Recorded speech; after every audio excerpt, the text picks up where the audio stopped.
Bonjour à tous, Kevin pour Ethic et Logums. Dans cette vidéo, on va aborder l'établissement du listing mot-clé, qui est la première étape dans le cadre de la création de campagne AdWords. C'est une étape qui est vraiment déterminante et qui n'est pas à négliger, étant donné qu'elle va conditionner les requêtes de recherche sur lesquelles les annonces de votre annonceur vont s'afficher. Pour l'établissement de ce listing mot-clé, on va avoir différentes sources d'inspiration. La première va être l'analyse des requêtes de recherche SEO, donc via des outils tels que Google Analytics et Google Webmaster Tools, pour ne citer que. Donc pour trouver ces informations, on va tout simplement aller donc par exemple sur Google Webmaster Tools. Dans le cas où le client a whitelisté son URL sur l'outil, ce qui n'est pas toujours le cas, vous allez trouver ces informations dans trafic de recherche et requêtes de recherche.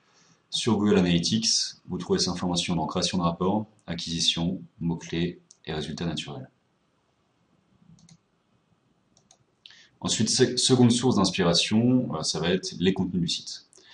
Donc pour cet exemple, on va prendre un site qui est un site e-commerce qui est l'archiduchesse.com, qui a déjà été utilisé dans différentes sessions de Nejo MC les années précédentes. Alors c'est un site qui vend des chaussettes, sockets et collants, et dont le positionnement et la qualité et la largeur de gamme en termes de couleurs.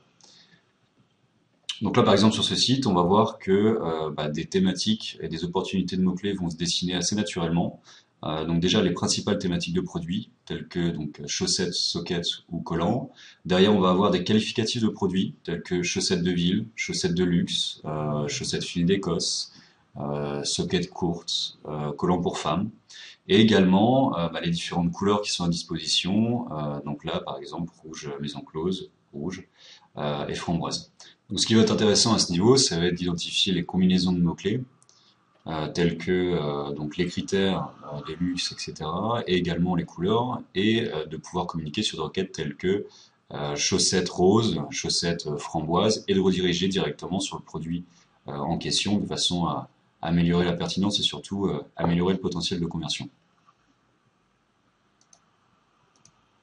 Ensuite, troisième source d'inspiration, ça va être ce que je vais appeler le brainstorming. Ça va être juste avoir une petite réflexion sur quelles seraient les requêtes qui auraient pu être omises, donc via les requêtes de recherche SEO ou via les contenus du site, et qui pourraient être intéressantes pour l'annonceur.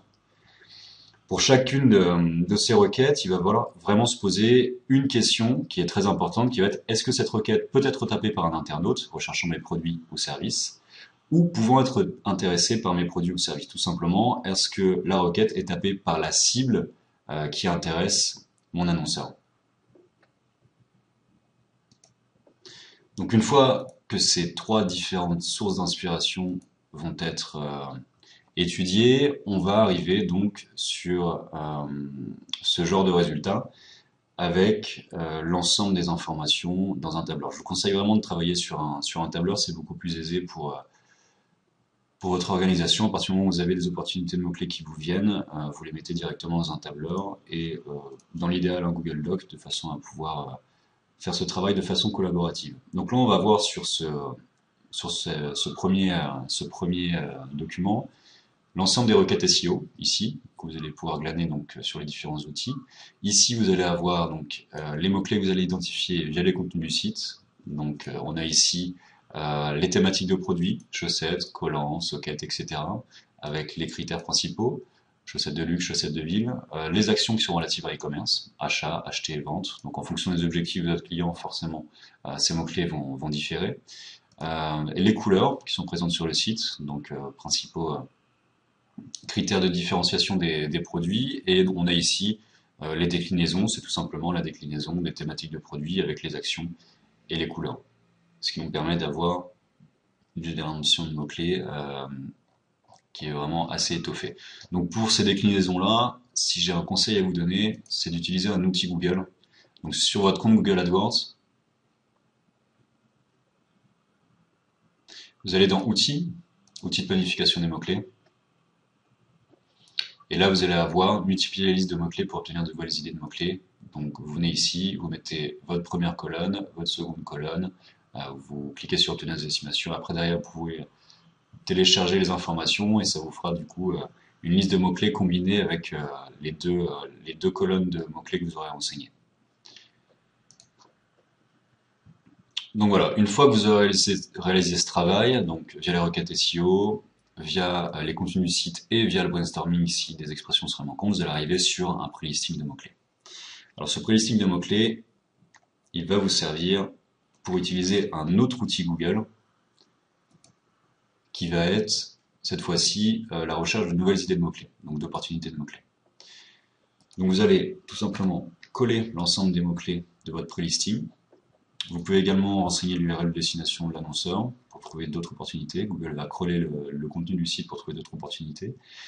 Ciblage France, français, sur Google, et pour l'instant, pas de mots-clés à exclure. Obtenir des idées, obtenir des idées. Donc vous arrivez sur ce premier affichage qui vous propose des idées de groupe d'annonces. Ça ne nous intéresse pas pour le moment. Nous, ce qui nous intéresse, ce sont les idées de mots-clés. Donc là, vous allez avoir un premier encart, un premier encadré qui correspond aux requêtes que vous avez renseignées dans l'outil, qui va vous donner des informations sur les potentiels de recherche et les enchères suggérées par exemple, et un second encart ici qui va être en fait les requêtes qui sont proposées par Google et qui sont en lien avec celles que vous avez proposées.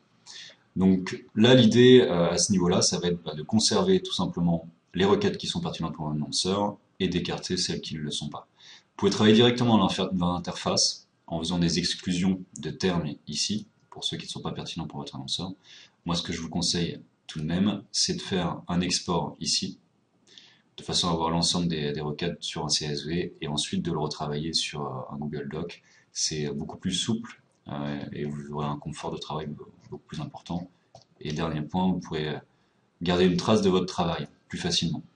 Donc là, à partir du moment où on va avoir téléchargé ces informations-là, on va arriver sur ce type de fichier, donc avec les opportunités de mots-clés qui sont proposées par Google. Là, le travail, ça va être d'analyser les requêtes une à une, donc un petit peu fastidieux, mais c'est vraiment nécessaire, de façon à identifier les requêtes qui ne sont pas pertinentes pour un annonceur. Donc là, par exemple, on va faire une petite analyse rapidement sur les premiers mots-clés. On a un mot-clé qui est femme en collant, donc même si le site propose des collants pour femmes, là c'est une requête qui n'a strictement rien à voir, parce que ce sont des personnes qui cherchent des femmes en collant, et non des collants pour femmes, donc requête à mettre en négatif. Ici on a une marque qui ne nous intéresse pas dans le cadre de l'archiduchesse. Chaussettes de contention. De contention, c'est un qualificatif de produit qui ne correspond pas au produit de l'archiduchesse, donc de contention à mettre en négatif. Collant vert, collant grande taille également, c'est un positionnement qui n'est pas celui de l'archiduchesse. On revoit la marque ici qui ne nous intéresse pas. Escarpin, qui est un produit qui n'est pas proposé par le site d'archiduchesse, à mettre en négatif. Collant en anglais, qui est une requête qui est davantage en lien avec la traduction du mot collant en anglais. Collant pas cher, idem, pas cher à mettre en négatif, étant donné que le positionnement de l'archiduchesse, c'est absolument pas des produits pas chers, puisqu'ils sont assez onéreux. Berthaud Grand-Pied, donc une marque à mettre en négatif également, chaussettes de ski, etc., etc. Donc là, identifier toutes les requêtes qui ne sont pas pertinentes, et dans une colonne sur le côté, les reprendre un par un, de façon à pouvoir établir en lancement de campagne un listing de mots-clés négatifs. Donc là, à partir du moment où ce travail aura été fait, vous allez tout simplement reprendre votre pré-listing mots-clés, donc via les analyses SEO, les contenus du site et le brainstorming. Vous allez prendre les requêtes que Google vous aura proposées et celles que vous trouvez pertinentes, après avoir exclu celles qui ne le sont pas. Vous allez les combiner et vous allez avoir donc un listing de mots-clés exhaustif. Vous conservez également la liste de mots-clés négatifs. Et pour cette étape, l'établissement du listing mots-clés, c'est terminé. La prochaine étape sera l'établissement de la structure de campagne Google AdWords, mais ça fera l'objet d'une autre vidéo. Voilà, merci de votre attention, à bientôt.